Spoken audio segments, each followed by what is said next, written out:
Je m'appelle Bruno Grandbastien, je suis médecin hygiéniste sur un gros établissement au CHU de Lille. De formation initiale, je suis médecin de santé publique, donc plutôt intéressé à l'épidémiologie, à l'évaluation des pratiques, des professionnels dans les établissements de santé, dans les hôpitaux, dans les cliniques. Et là, je suis que dans le champ de la lutte contre les infections acquises à l'hôpital, infections associées aux soins. Expliquer le travail d'un médecin hygiéniste en 30 secondes, c'est une gageure. Puisque finalement, on est au contact de tous les services à l'hôpital, en accompagnement pour gérer des crises, gérer des épidémies, gérer des situations difficiles, et dans la mesure du possible, essayer de garder le maximum de notre énergie pour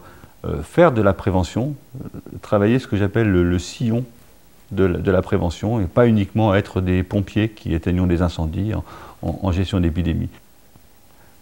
Une activité qui est souvent menée en parallèle de l'activité hospitalo-universitaire, c'est la fonction des enseignants-chercheurs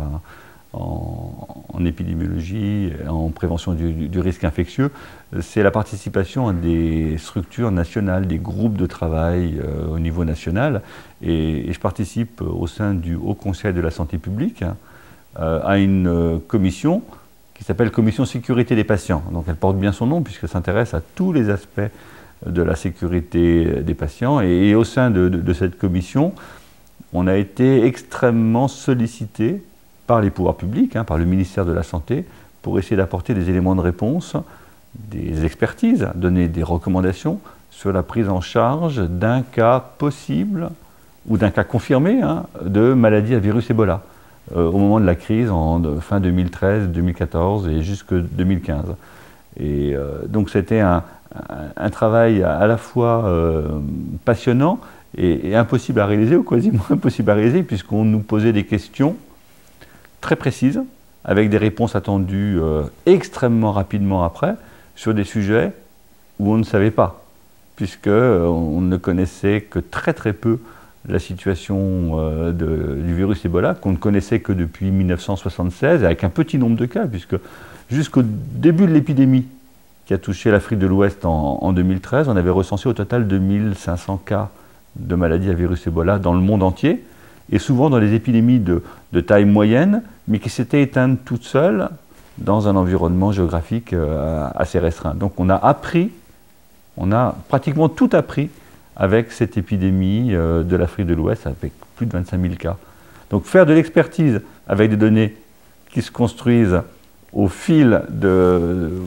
tous les jours, c'est extrêmement difficile, et ça a entraîné un certain nombre de difficultés, comme par exemple des changements de recommandations, des évolutions de recommandations au fil de l'eau. Le congrès annuel de la Société française d'hygiène hospitalière est la grande occasion de rencontre des hygiénistes ou de ceux qui s'intéressent à la prévention du risque infectieux en France, avec en particulier les mesures d'hygiène. Se retrouver ici, c'est l'occasion à la fois d'échanger sur des nouveautés, il y a des nouvelles recommandations qui sortent, il y a des conférences sur des sujets d'actualité, et puis c'est aussi rencontrer des collègues. Il y a des espaces d'échange très forts. Ça sert aussi à ça, un congrès, c'est de se rencontrer, pouvoir discuter, émettre des idées, lancer des projets de recherche. Et puis c'est aussi revoir le travail qui a été fait par de nombreuses équipes à travers les présentations orales ou les posters qui sont affichés.